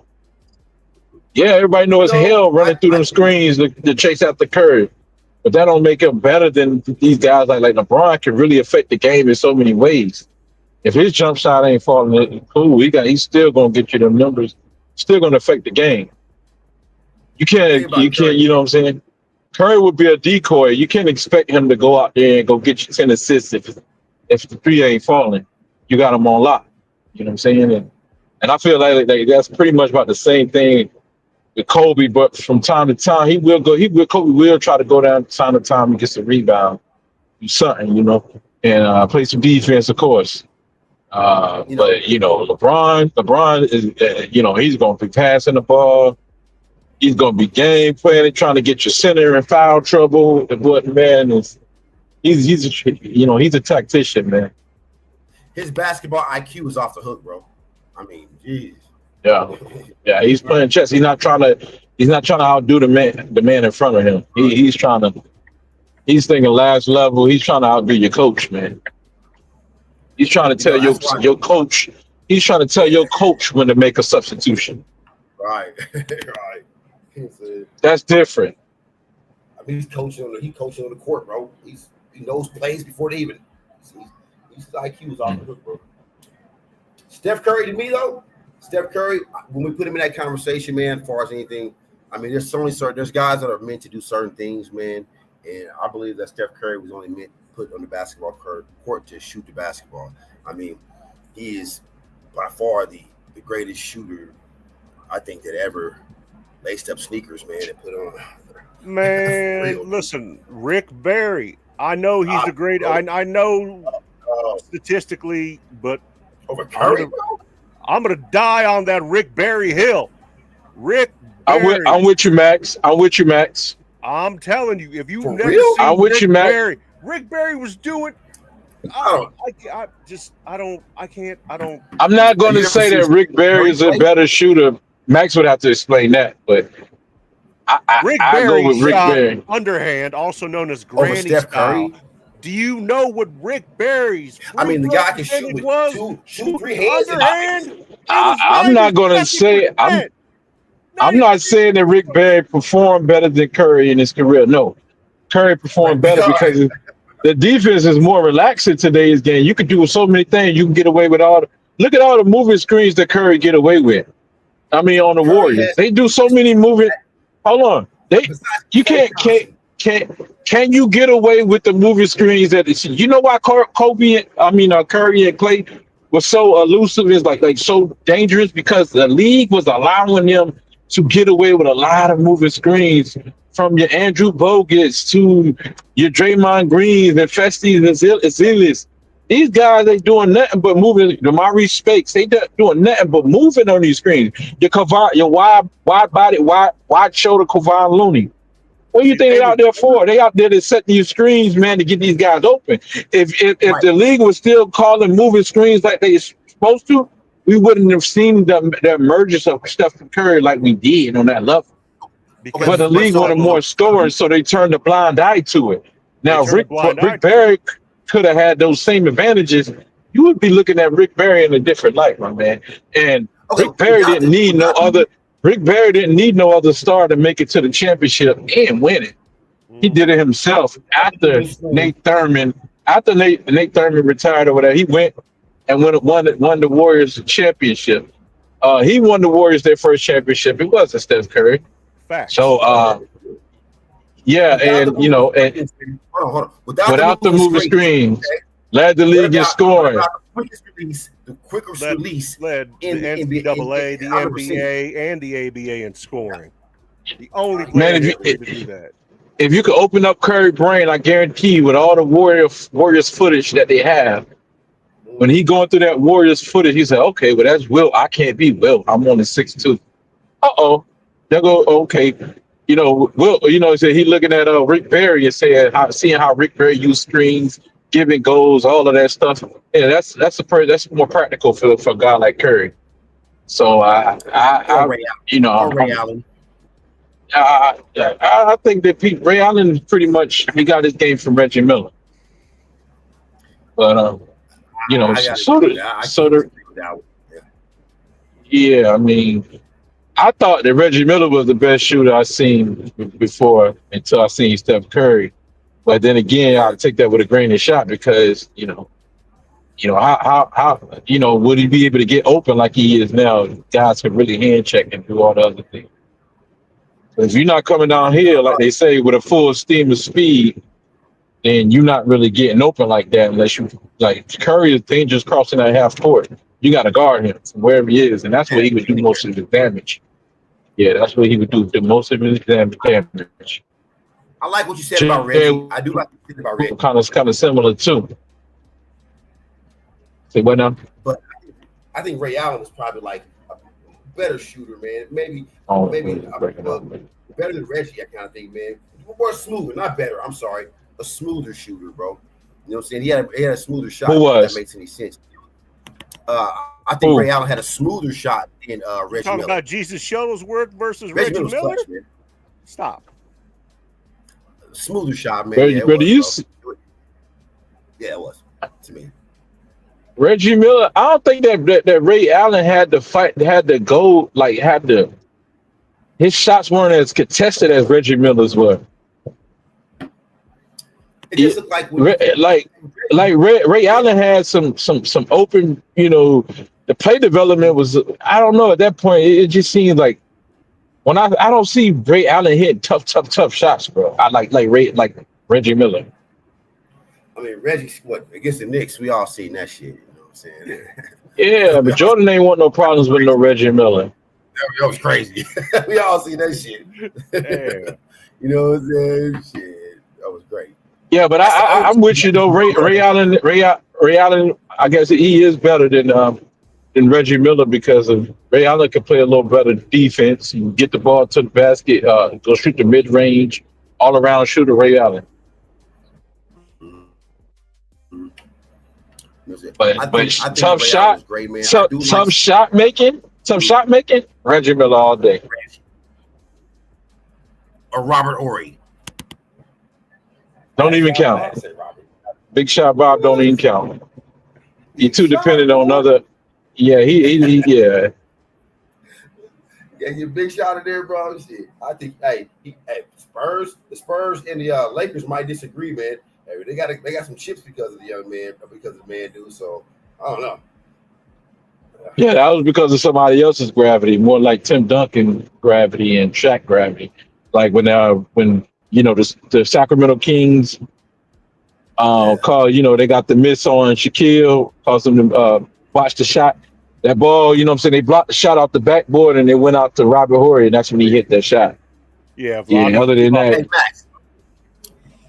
Hey, Max, you can't call that play. We forgot two names in that shit that we were talking about players. Tim Duncan is one, right? Okay. Yeah, you're Tim Duncan. What about Kevin Garnett, bro? What the fuck? KG, man. Hey, I give KG respect, but when it comes down to it, I expect more than just one championship built around two other superstar athletes. He underwhelmed. Not saying he's not a great player, but he's got a lot of records. He's got a lot of accolades to, support that. But at the same time, only having. All right, we're going to go back in the past, and I'm going to do two things here at one time. I'm going to blow your mind. We're going to go back to 2008, way back in 2008, and we're going to go to the finals. That finals was against the Lakers, and it was against the Celtics. The Celtics won. Next year, and the next 2 years, the Lakers, they went back to the finals without Shaq, with Kobe, with Pau Gasol, and other individuals. I'm not naming everybody, but they ended up going up against Orlando, and they ended up going up against, Orlando and Boston.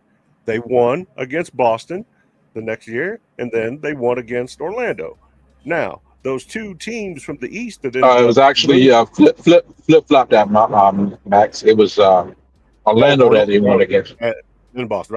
That's right. My bad. So what ended up happening, thank you, by the way, Dave. What happened is those two teams from the East that made it to the finals against that Kobe team with Pau Gasol, Lamar Odom, etc., they were beaten, or they beat those LeBron James teams.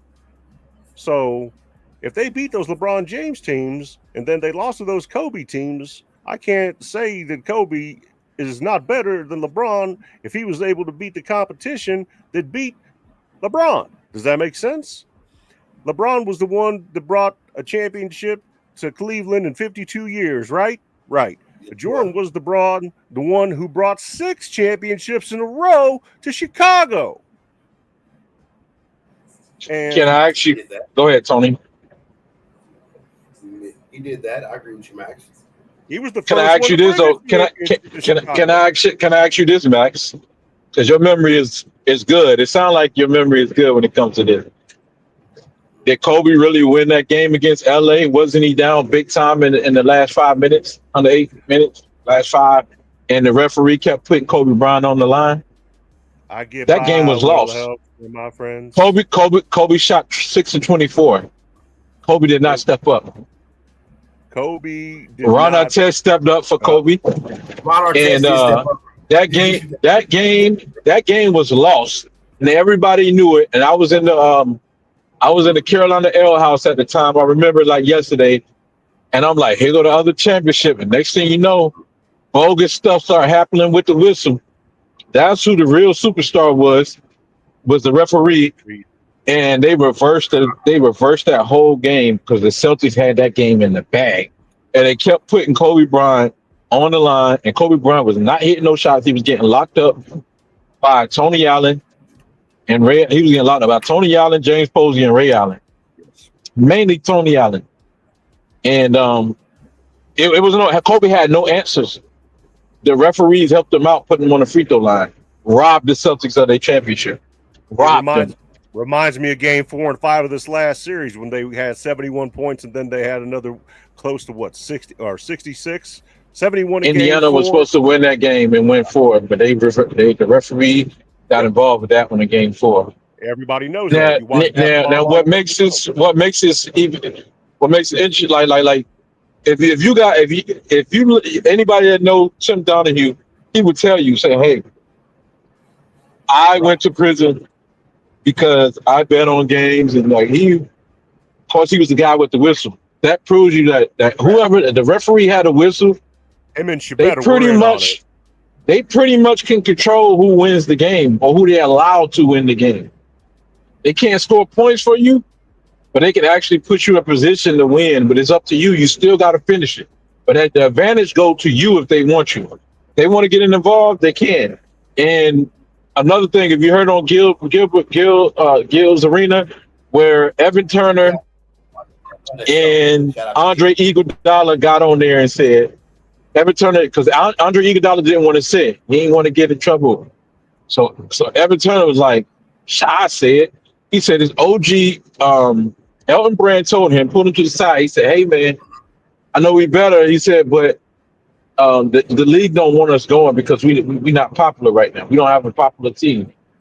They said they want the bigger market to go. He said, if we win this game, we got to win it by 20 in order for us to win. So you're not winning by no couple of points. You know why? Because the referee, blow the whistle.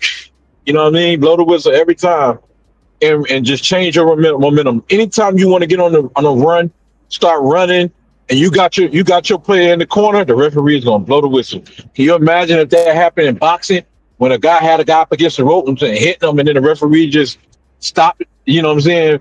He break up the fight. Break it up and put it back in the middle. Can you imagine if they was doing that? Well, I'm saying that's how it is in basketball. And you can hear this out of Tim Donahue's mouth. So the Lakers did get a couple championships from Tim Donahue, and he admitted it himself. And that's the same thing that happened with the Celtics when in 2010 they, with Kobe got that whistle in his favor. Yeah. The reason why I'm disagreeing because I saw Pau Gasol and I saw Kobe play, and I Lamar and that whole fucking Lakers team was balling out, man. When you watch and you're a player. Hold on, when you get to play the game, when you play the game, right, you can play competitive ball, and you have to be good at being able to sense confidence, sense fear. Right. When you got to mentally first, you got to break another team's mentally before you can jump out on them. If you're not good at reading that, how you can't win. You know what I'm saying? Like you know what I'm saying? All of the body language matter. Like I know just from looking, I can sense that the Lakers were defeated. There's no way they can come back from that lead. I think the Lakers came back from that championship loss. That's what it was, man. Did the Lakers come back from Kobe Bryant field goals? Did they come back from his field goal or from his free throw shooting? Because he got that was a charity. That was charity case. That was charity. Same way with this series, last series, the Pacers and the Thunder. I don't want to go back and relive 4 and 5, but that's what. Because with the Thunder, the Pacers could have had them up 3-1. Yes, they did that shit, bro. Yes, they could have. Yes, they could have. The Pacers had that series won. They had Halliburton probably would have. Yeah, because even in the last game, the Pacers stuck with them within 10, 12 points or whatever. They kept the game close. Now, Halliburton was there. That game could have went different. I know it would have went. They would have won that game 7 probably more than likely. And it probably wouldn't even made it to a game 7 if Halliburton was involved. It would have never been to game 7 if the refs didn't blow that whistle for 2 games straight, put the 71 points from the free throw line, then followed up by 66. Ain't no fucking way. You're crazy if you didn't think that was a fix. NBA is entertainment, man. I think people believe the NBA like it's the Bible. Thank you. And they're ready to kill your ass if you tell them anything different of what they thought they saw. It's over for you.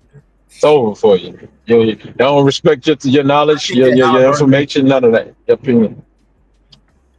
I think that Halliburton injury, man, was very unfortunate, man. I think that a young man. I think I do too, because it should have never even made it. I agree with you because it shouldn't even made it that far. Like Max said. Yep. Allegedly, yeah. But Big Pavetta, he'll tell you the same thing when he was fucking sitting there blowing whistles. Yeah, he was in on the fix. They were all in on the fix. You're not going to make as much money if you got blowouts that nobody's watching in the finals versus if you're taking it to the distance, trying to keep it close. Regardless if you're blowing whistles and go to the line, people are going to keep watching. They understand that because they understand how people think. Mm-hmm. I think that Indiana wasn't a sexy enough team for him, bro. I think that's what I think. It wasn't a flashy, sexy enough team for him, bro. That's what I think, man. You are out of your mind. It ain't about flashy and sexiness. It's about playing as a team and having enough talent to get the job done. If you don't think that Halliburton, Nembhard, Naismith, Miles Turner, Pascal Siakam, TJ McCollum, along with a bunch of other role players that stepped up when they needed to, was enough to win a championship, you're lying to yourself and you're lying to everybody that's listening to us right now. I agree. I think he right. I think he right though, Max. You're talking in de facto. You talking in reality, right? You right in reality, Max. But both of y'all right. But Tony, I think Tony right. It wasn't the flash, the sexy team that everybody wanted to see. Well, Indiana, what I'm saying? No small market teams, but they went with what they wanted, what they thought the people wanted, what's going to make them money. They had the MVP. How are you going to have the MVP lose? Not going to happen. All right. The storylines were with OKC. Hey, this team actually came back after losing James Harden and, these players, KD and Russell Westbrook, they won a championship without it, and then blah, blah, blah. In case anybody doesn't remember 2012, that was the Thunder, their first trip to the finals, and they lost to Miami. Otherwise, they did win as the Sonics in 1979. And LeBron was also tied for first place for most finals losses with Jerry West. Yeah. LeBron is up there with Jerry West and Elgin Baylor. Yeah. Man, we know it. The Pacers was the better team. I don't know how in the hell the Pacers was the better team. I would have never guessed that. But I saw it whenever they faced up. It was undeniable. I get the edge to the Pacers. They were definitely the better team. I couldn't deny that. I was going for the Thunder. I was like, man, the Thunder about to mop the floor with these guys, and I was wrong. Completely wrong.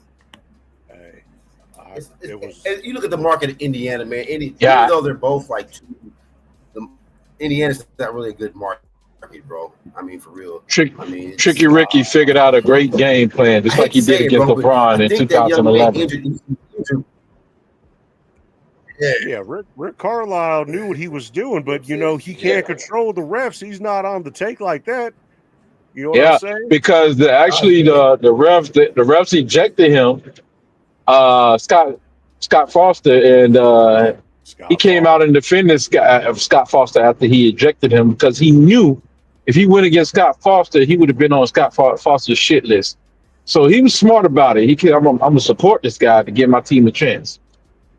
Yeah, you got to understand that when you're in the arena and you're on the floor and you're playing ball, that's not your domain. The refs, they're like judges in a court. That is their domain. Facts. They run the show. Couldn't have said it no better. Their fucking strings pulled by the guys above them. And if you don't know, now you know. Great analogy. Hey, that's the point. Hey, that's it, man, Max. I gotta chop this one up, man. That explanation up right there, man. Put that on the flip. That's the way it go, man. That's how it is. That's the order. And the players know. They said at the end of Evan Turner said at the end of in the all season, he said he wasn't mad. He said the chicks was looking good. As much as a loss hurts anybody or anything else, when you're rubbing that $15-20 million on that sore shoulder or that bad knee, it make it feel better. Yeah, true. Yeah, I still like the game. I still like it when I'm watching. You know, I still like. I feel like it's getting better. I feel like it's getting better this year because they allowed them to play more physical. Yep. And the more defense is coming back, and the big men are being incorporated more. I like that. You know what I'm saying? I'm not going to see it. I know it ain't 100%, but I still like it, man. Here's a little NBA. I like the draft class. I like the draft classes. The draft classes have been up to par, man. I mean, we're getting some good young and players that are coming or that are going to getting drafted in what 27, 28, all that, man. I think the draft has been great, bro. The draft has changed my mind about it. We've been putting some good players out there, man. Young players, bro. Real. It's going to change the landscape, and it has already. But let me tell you guys a little NBA history for those young bucks that don't know it. The Larry O'Brien Trophy or Michael Jordan Trophy, whatever it's called, whatever it is anymore. Larry O'Brien was the commissioner of the NBA prior to David Stern. And during Larry O'Brien's tenure, which was, I believe, 6 years or 8 years, there were 6 different champions. Now, from 1984 to 2014, 30 years under David Stern, we had 8 champions in 30 years that were different. Now, we have Adam Silver. He's been in there since February 2014 when David Stern stepped down. We've already had 9 different champions in 11 years. So you could see the dynamic of that and how it's changing. There's a reason behind it. You're dealing with there's more parity. People. You're not dealing with a bunch of fucking idiots. You're dealing with people that know what they're doing and have honed their craft and gotten good advice and have learned how to perfect the system in order for you to watch it, in order for us to talk about it, in order for people to watch us talk about it. Facts. Yeah, most definitely. Facts, man. Facts. Definitely. Great rundown, Max. Hey, it's you guys. It's you guys being part of this and having feedback and being able to engage. And I encourage everybody. Save it. We a team, man. Save it. I like that. Teamwork, right. We're winning gold. We're coming in first. We're winning the champion. Not 1, not 2, not 4, not 5, not 7, not 12. We're winning them all. My God, man, Max. I think we might have to collaborate again to get you to come in. And I'm not giving you no homework, but I want you to kind of study more on the 60s. On the 76ers? 60s. Oh, 60s. The 60s, the 60s era. You mean the Celtics era? Yes. Oh, I can tell you. Yes. That's happening. Yes. No, but what you can't tell me, what most people haven't told me. And I'm gonna drop this right here. No, you're probably right about that. You're probably right about No, that. no, no, no, no, no, no. There's one thing that everybody's missing that they won't say. There's a reason why the Celtics won so many championships back to back. Not to take away from them, They because were they earned stacked. it. They were They was stacked. stacked, and there was no freedom of movement, and that's the reason why Oscar Robertson went and sued the NBA. A lawsuit. He's opened up a lawsuit against the NBA that took about 6 to 7 years to settle. So he filed that in 1970, right before the start of the 70-71 season, and it didn't get settled until the 76, officially 77, but 76, it pretty much was closing the case. I mean, they was wrapping it up, and that allowed for the merger. But the reason the Celtics, now outside of the movement, not being much movement, Celtics got to keep whatever the best players, and the reason why they was getting the best players, and the reason why they was winning so many championships, and it's because there was collusion. There was conflict of interest. You had the NBA, the guy who founded the NBA was Walter Brown, and at the same time he was the Celtics owner, Walter Brown. So that's a major conflict of interest. Would you say so? In this day and age, yes. Back then, you got to understand it was a different time and things were a lot different. You got to look at things that people don't even look at the right way. Like, why would you handicap a guy like Kareem and not allow him to slam the ball and dunk it when it was easy for him? So But if I told you there was the owner of the Celtics is also the guy who founded the NBA and was running like the NBA, and his family was running the NBA, would that not be collusion with yourself? 100%. All right, and then on top, yeah. So, but I'm not hey, going to lie and say no. I can't. I don't have a case against it. I really don't. It's facts. Yeah, he controlled the rules and how things went, and he even made a trade. So how do you explain that you weren't even the worst team in the NBA? It was 8 teams, and you were more like the 5th or 6th, I think, like the worst team in the NBA. So you was probably supposed to go 3rd to last. Like you ended up getting the number 1 overall pick in the draft. You drafted Tommy Heinsohn. You were not the worst team in the league. They didn't have a lottery at that time. Nope. So then on top of that, you not only did you get the first number 1 pick, 1956, you got 2 top 3 picks in that draft. Two. And the third one was Bill Russell. How did you get Bill Russell on your team? 2, you got Tommy Heinsohn number 1, and 2 picks later you got Bill Russell. And they admitted that these owners, like him, he owned a hockey team. If I'm not mistaken, he owned a hockey team, and they did a trade in hockey. Say, okay, you did give me this trade right here for this player in hockey. I'll give you Bill Russell, or I'll give you this player. Yeah, Bird. I don't know if I got it mixed up. It was Bird or I think it was Russell that year. It was Russell, right? So like, you making trades in other sports and it's affecting basketball. So, oh my goodness, bro.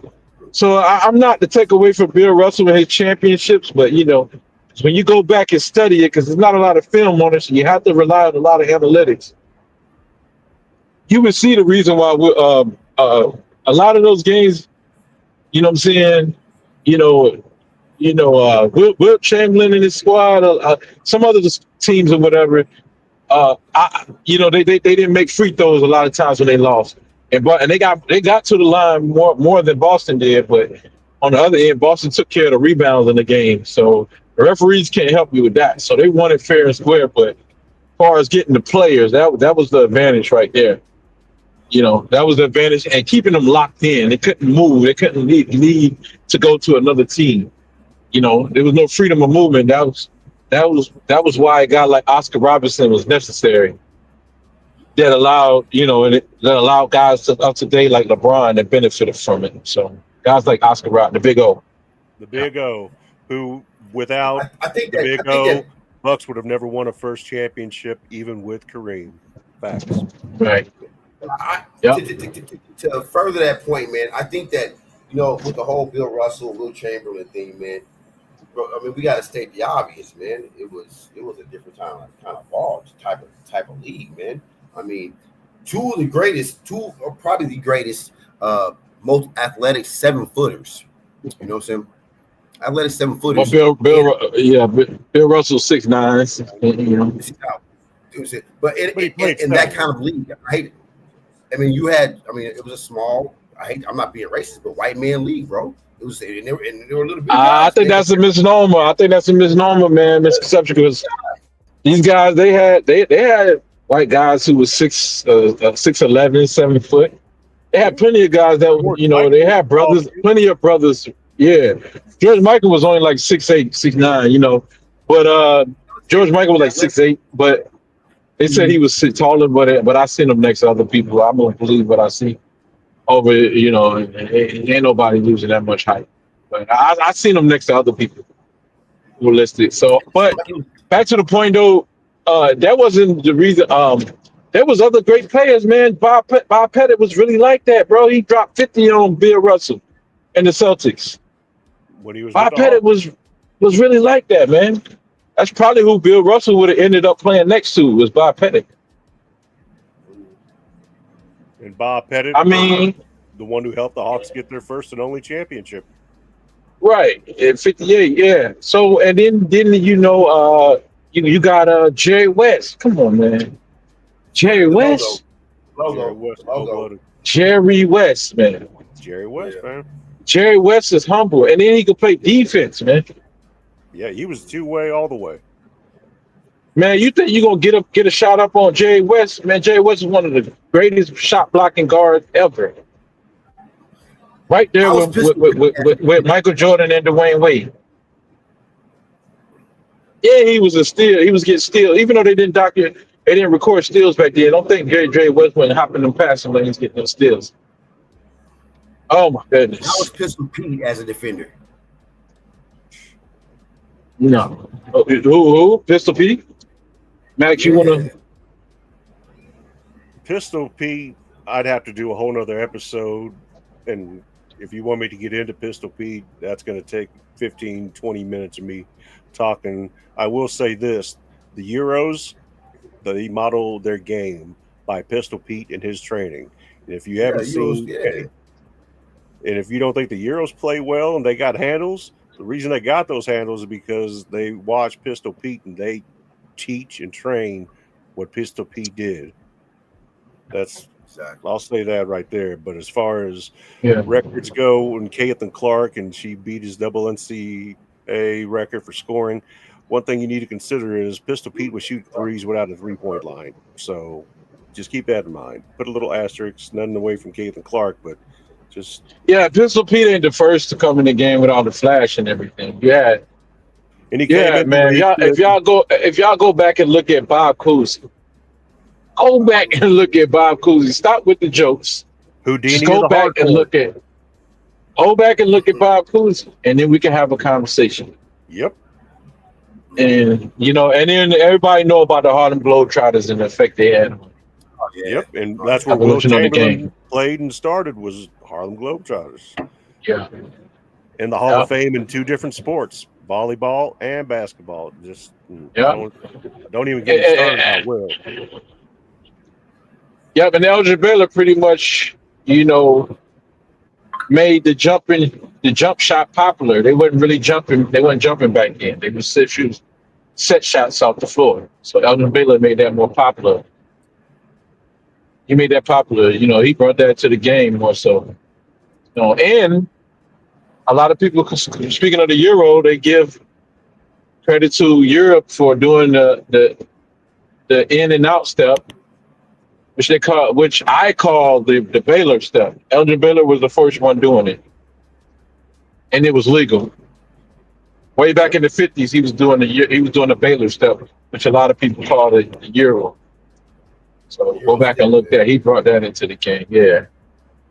Like I said. So Tony, when you talk about when you talk about picking certain players, no offense you're not the only one. You with millions of people that do this.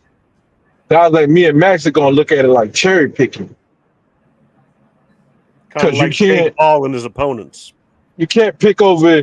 You can't just jump right straight to a timeline without looking at the other players.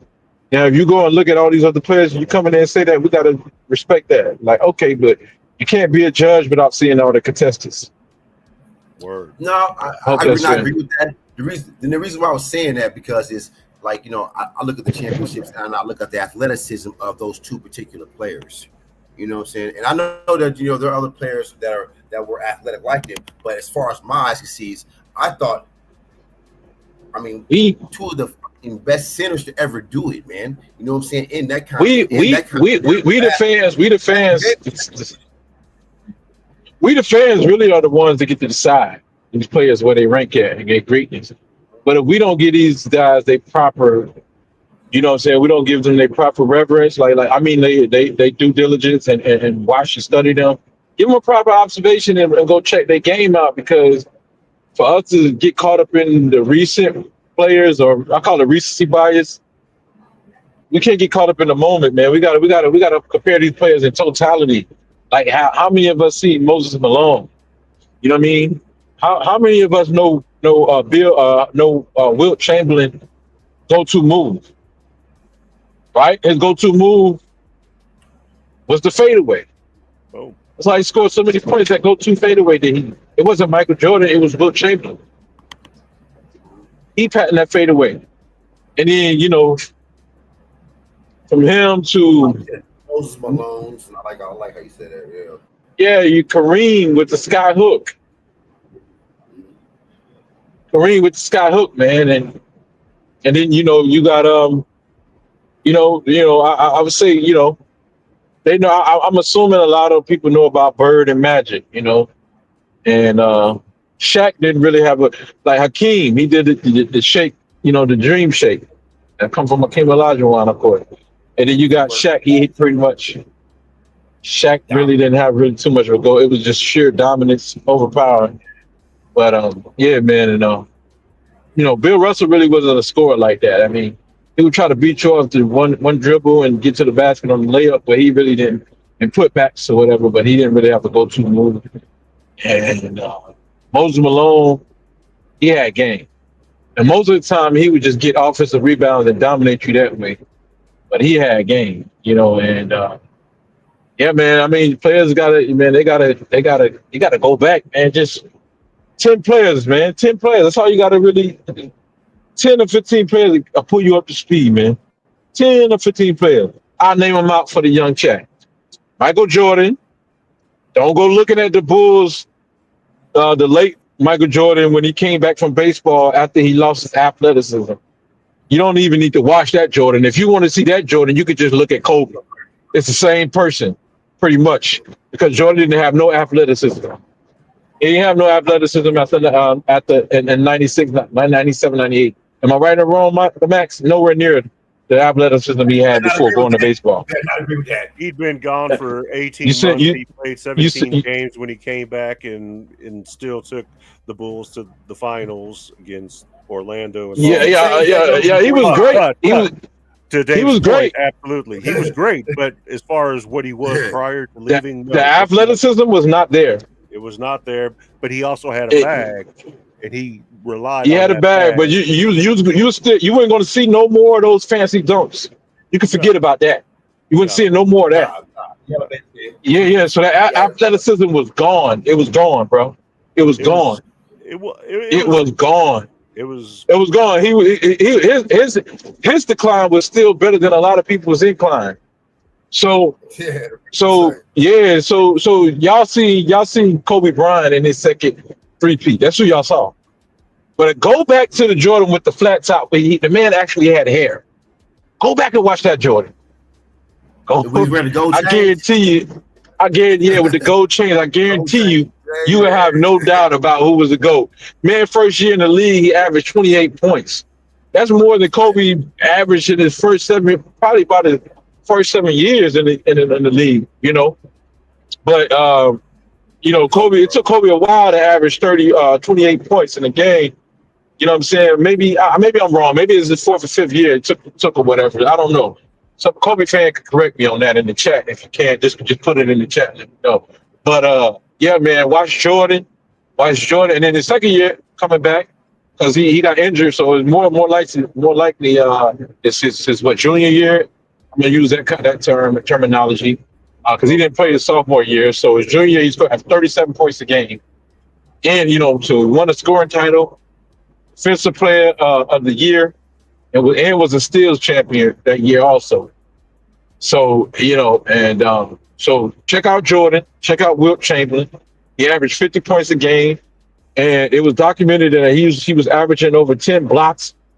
He also was damn near averaging like 9.5 assists, pretty much a triple double every damn game. You know what I'm saying? And he was getting steals also on that end, steals. So he was getting assists, blocks, rebounds, 25 rebounds a game, and 50 points a game. So he was averaging damn near a quadruple double, right? So those are the top 2 players, and then Kareem Abdul-Jabbar. Those 3 to me are untouchable. You have to learn about those 3, and then go back, you know what I'm saying, and learn about Magic Bird, Hakeem Olajuwon, Shaquille O'Neal, Tim Duncan, Moses Malone, and Oscar Robertson, like Isaiah Thomas, and Dr. J, you'll be pretty much caught up. I have to say that's the cream of the crop right there. I agree with this. Yeah, I agree with that. Yeah. Yeah, because would you take because man, you just have to look when y'all look at these guys' film, study their field goal percentage, study how effective they are. You know what I'm saying? If we both get paid from $1,000, say I'm just coming up with a number. Let's take $100 bill.